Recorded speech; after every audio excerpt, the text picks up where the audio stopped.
It's time now for County-Wide, a special presentation of Yavapai Broadcasting News. Join Paul David and Brad Miller as they talk with our community's leaders, newsmakers, and people in the know.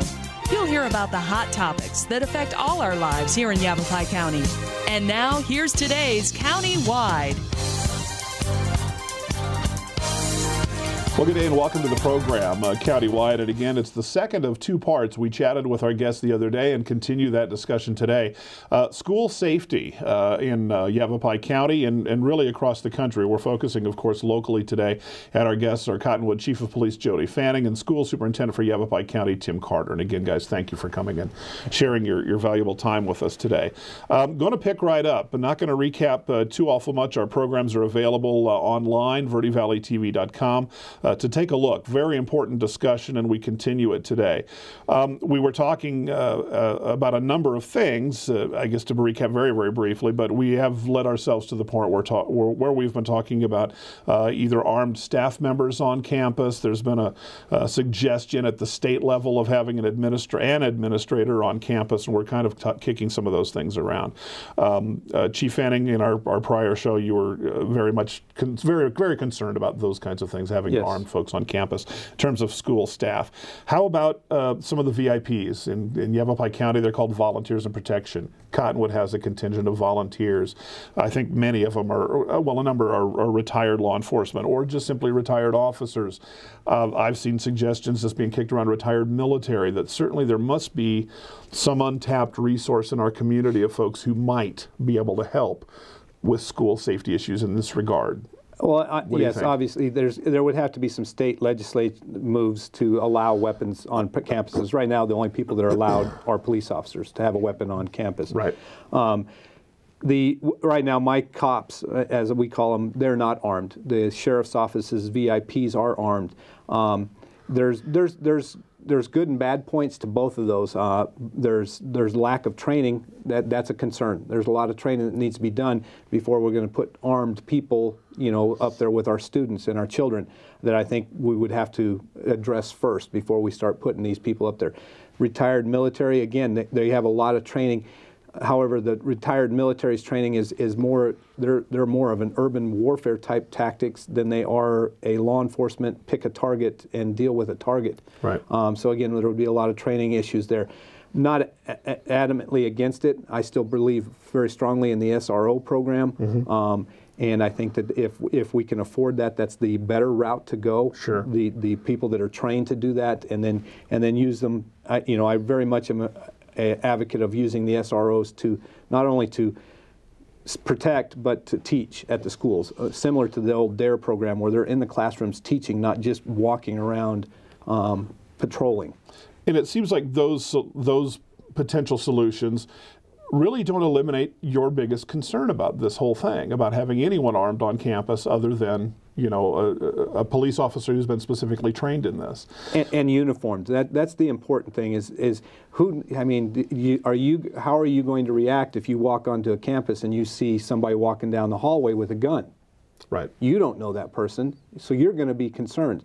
Is that a teacher that's got that gun? You don't know. Right. And do we put special shirts on these teachers so that everybody knows, okay, that's an armed teacher? Well, now we have that teacher being targeted. So there's a lot of concerns for the citizens that we need to pay attention to, because, I mean, parents are going to be a little bit concerned. They walk in and they're kindergarten teachers walking down the hallway with a gun. Can I get you, between shows, you were sharing with Tim and I a little bit about that your guys have done training, guys and gals, have done training at Mingus during spring break, and you've used students. Yes. And you said every time you train, it's an eye-opener. Yes, we've used both Cottonwood Middle School and Mingus Union High School during spring break, and what we do is we usually get the drama classes and stuff like that from the schools. They're very good actors, so they will act very well. And they pretend to be victims. They learn a lot on how we react, and my officers have learned very quickly, even with the limited 20-25 drama kids that we will use and other students that we will use, how chaotic it can be quickly with kids running by you, screaming, kids bleeding, and what's happening. And I think it's done a great thing. We bring Clarkdale Police Department in, Jerome Police Department. We invite the Sheriff's Office, the state parks, the Yavapai College Police, everybody in to try to train together. But it's been an eye-opening experience for my officers to see how chaotic can be very quickly. Right. And I would think for any police officer in a community with a school in it, which is almost all of them, this has got to be the, for lack of a better word, a doomsday scenario, something that nobody wants to ever have to go to. Not obviously. At all. Tim, that same thing, there's a popular expression, I think, kind of among gun advocates particularly, that guns don't kill people, people kill people. And I use it here to illustrate what Chief is talking about that human element, that even if there are guns on campus, be it some of the proposals we've heard so far, teachers or staff who do feel comfortable with a firearm, you've still got that human element. You're going to miss, most likely, that training that Chief's officers go through.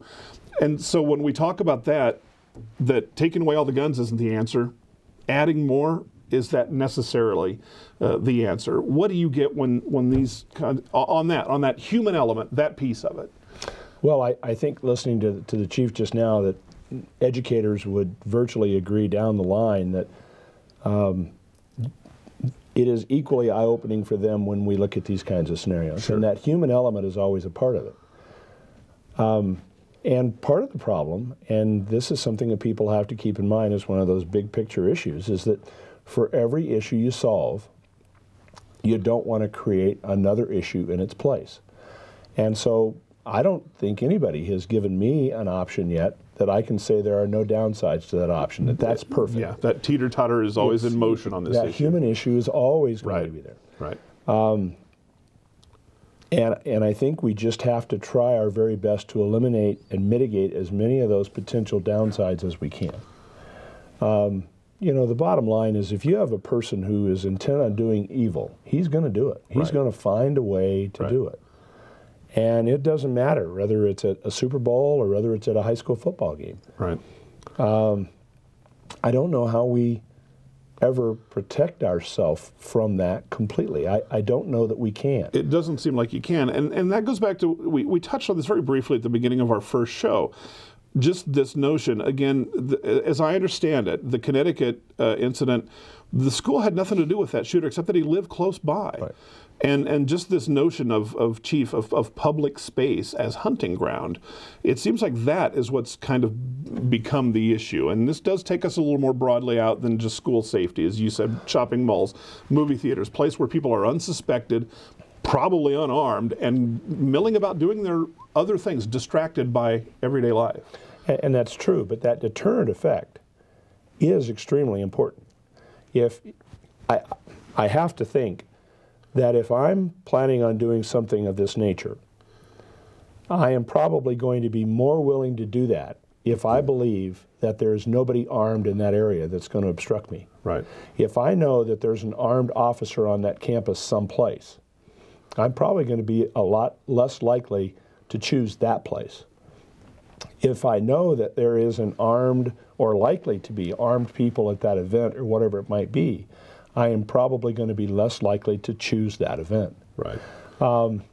The deterrent effect. It is definitely a deterrent effect. Yeah. Okay, guys, we need to take another break, so we'll do that. Again, part two of our two-part program. We encourage you to check out the first part. You can do it online at verdyvalleytv.com. Jody Fanning, Tim Carter, our guest today. We'll break and be back right after this.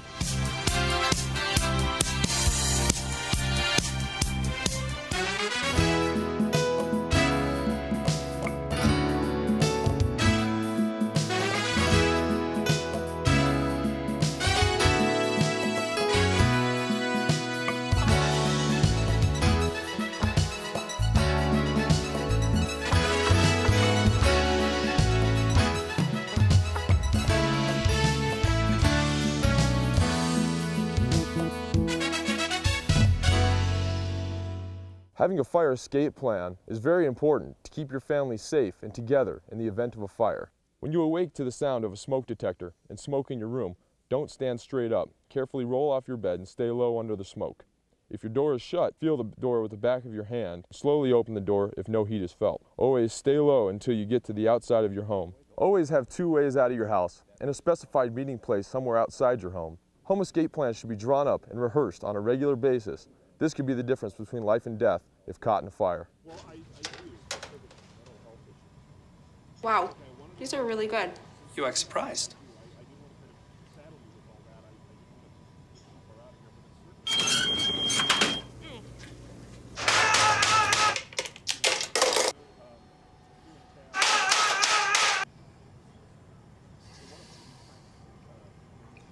Practice makes perfect. You don't have to be perfect to be a perfect parent. There are thousands of teens in foster care who don't need perfection. They need you.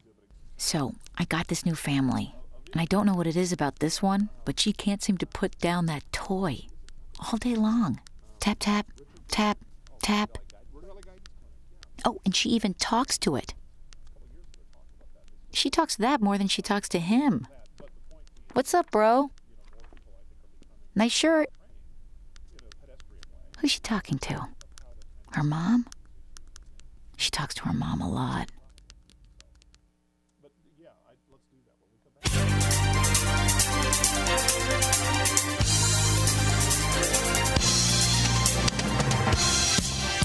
We welcome you back to the program. Again, our guest today, Tim Carter, Jody Fanning, Superintendent of Schools for Yavapai County and Cottonwood Police Chief, respectively. And we've talked about we're talking about school safety on our two-part segment here this week, and we've kind of illustrated this, I think, maybe unfortunately here in part of the program as a gun issue, but really it's a mental health issue, Tim, as you brought up during our break, and I would like to explore that a little bit. I think with no exception, or with very few exceptions, we do end up finding out. People say, well, you got to be crazy to shoot another human being anyway. And there's a lot of folks I think might agree with that. Clinically, that does turn out to be the case. Tucson sounds like Colorado, certainly. We won't know about Connecticut, but that there are, well, we do know some history on this shooter that suggests some problems. That's maybe the biggest piece of this, and also the most difficult one to pin down, isn't it? Well, certainly from the educational standpoint, it is. You know, we look at schools as having internal clients and external clients. Sure. The internal clients are our students and our parents and our staff. External clients are our citizens, our community, our taxpayers, and those kind of folks. But we have to be concerned about the external client who's going to come in because they're unhappy about whatever. And we have to be concerned about our internal clients who also may be having some behavioral health issues. Right. People need to realize that in the state of Arizona, funding for those things have been dramatically cut over the last few years, and resources that schools at one point had have greatly been diminished. So even if the school is able to identify a student that may potentially be of concern, there is very little that the school can do from the standpoint of finding funding to help that student get help. Right. But even more of a concern from the standpoint of legal issues with FERPA and other federal laws dealing with the rights and privacy of that student. So it is definitely a significant issue, and there's no easy answer to it. It seems like with schools, it's more likely to become a punitive issue than if the student displays some types of behaviors that may cause concern. Perhaps that'll involve a disciplinary matter. Can you even approach it, that way? And it's hard to, I don't want to make an example because I don't, but do you understand what I'm saying? If there's... Correct. I do understand what you're saying, and that obviously is a concern because you don't want to deal with it as a disciplinary issue unless it truly is a disciplinary issue. Right. Where we're starting to see some issues in school right now is the way that administrators and staff deal with student disciplinary issues because they're concerned that somebody will go off. Right. I don't know that that's a new issue. I think we've had that issue for quite a while. Sure.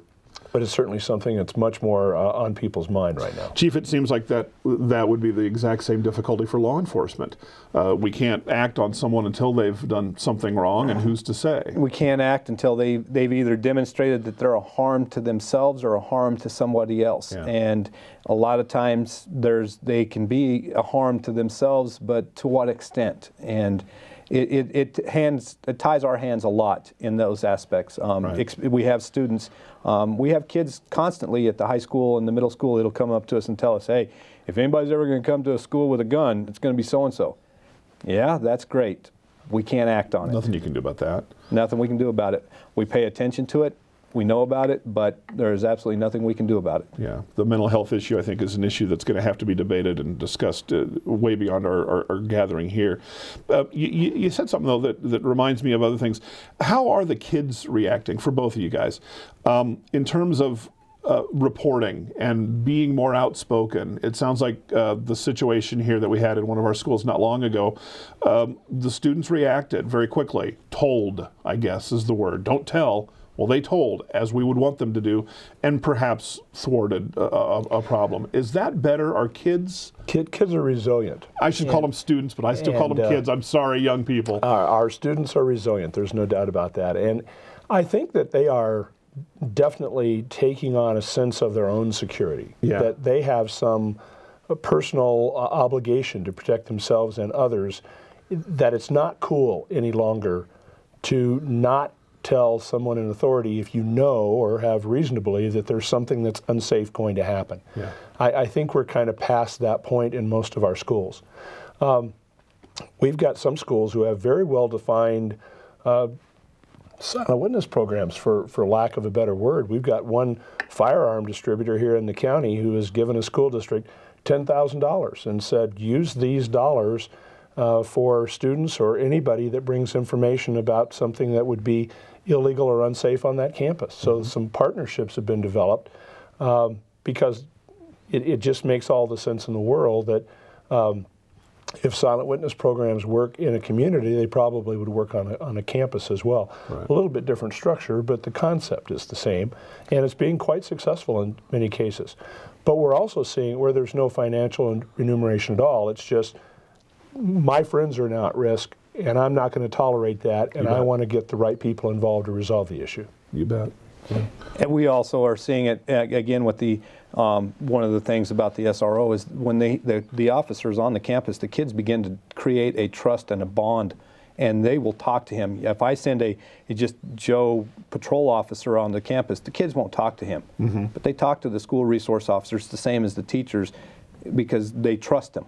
And they're telling us things and that I think are huge. Right. So, and over time, that relationship strengthens. It gets stronger and stronger. It also does many other things for creating a trust in the community with their law enforcement and everything else, which is not my biggest concern. My biggest concern is the safety and the health and welfare of the kids. But I think it works really well in that aspect. Well, to build that long-term relationship is valuable. You bet. Let's take another break. We need to pause for a moment. We'll come back and again wrap it up with Tim Carter and Jody Fanning. Countywide, back right after this.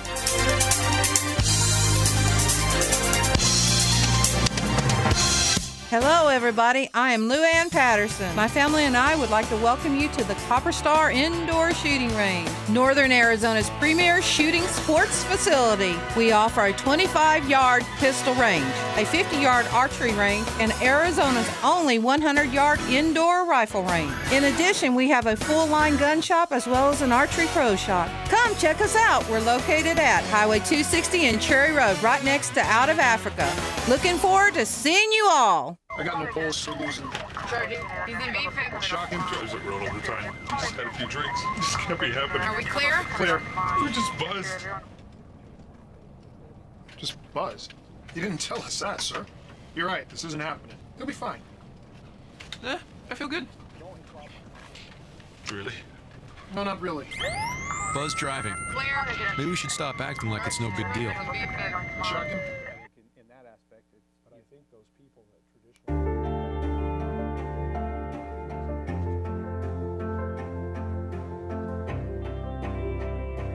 Body language can tell you all sorts of things.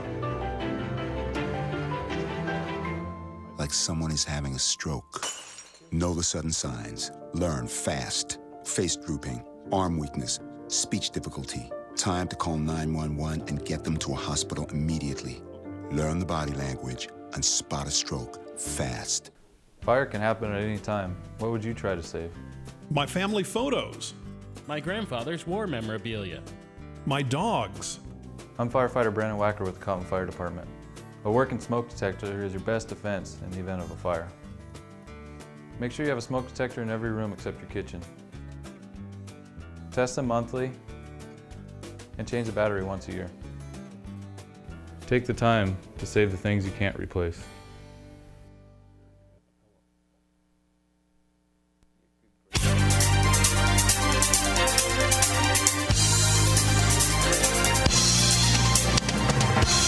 Welcome back to the program, our final piece on our two-part program. Guys, again, fellas, thank you very much for coming in and sharing your insights into this this issue. The solutions are out there, but there's going to be a lot of discussion that's going to need to continue, and our programs here are, I think, a piece of that.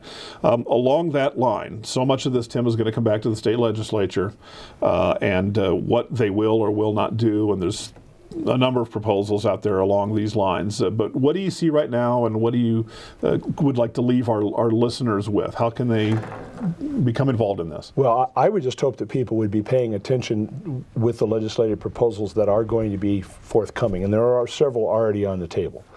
I think it's important that our educators and our law enforcement and other first responders be willing to engage with the legislature and say, in regard to that proposal, you need to please be thinking about A, B, and C. And if we can't mitigate these things, that might not be such a good proposal, or it may be a great proposal. But we need to engage with the legislature and make sure that they understand the practical application of whatever they're suggesting. There are some ideas out there, and Chief Fanning just mentioned it. We have one representative who is proposing a tax credit option for people that would like to help fund school resource officers. Mm-hmm. In my opinion, great idea. It's going to compete against other things out there, but it certainly would give taxpayers the ability to help fund this and write it off of their state taxes. Sure. And that's what it'll take, it seems like, is some creative thinking. The tried and true, the different things that we've known, Chief, from having your guys take their lunch breaks at the school parking lot. What a terrific idea. We would think of that as just kind of who would have thought of that? Well, you did. And everything on up to having RSO officers, if we could have one, or an SRO officer, every day at every campus all day long, we would all feel better about it for many, many reasons, not just this. But let me just kind of, if I can, in our final moments, get a couple of final thoughts from you, Chief. It's a big, big problem. You're doing what you can, certainly, but what do you kind of see as the next step, or what would you say to the public about this? I think the next step is to see where our federal and our state legislature take us, and see if they break free some funds. As we were talking earlier, the school resource funds were dramatically cut. We had school resource officers in Clarkdale, Cottonwood, and Mingus. They got cut. We don't have them anymore. See where they go with that to help us out with the funding for security. I think that's a huge thing. And then just the community staying involved with our schools and not forgetting about this issue 6 months from now. Right. I would hope that they don't. We've seen it in the past where, okay, it's done, we haven't had anything in a while, and we forget about the issue. I think it's an issue we need to continue, and we need to continue to work on. Our children are our future, and I'm very protective of my children, and I'm certain everybody else out there is. And I think we need to continue to work forward to a common goal of securing our kids. Outstanding. Tim, you're nodding in agreement with Chief. Absolutely. And I want to just make a comment about how thankful we are to have media like Yavapai Broadcasting, from the standpoint of, instead of sensationalizing an issue, you're actually looking at common solutions and how do we solve this problem. And then we have to appreciate the partnership between law enforcement and other first responders and schools. Yeah. And we need to continue to grow that, and we need to do everything we can to continue to work together, because it's going to be a partnership that's going to help us resolve some of these issues. Guys, again, thank you very much. This will be a continuing debate, become part of it, as our gentlemen have suggested. Don't let this one slip away. It's too important. Jody Fannings, Chief of Police of Cottonwood, Tim Carter, Yavapai County School Superintendent. It's countywide, and we'll see you next time.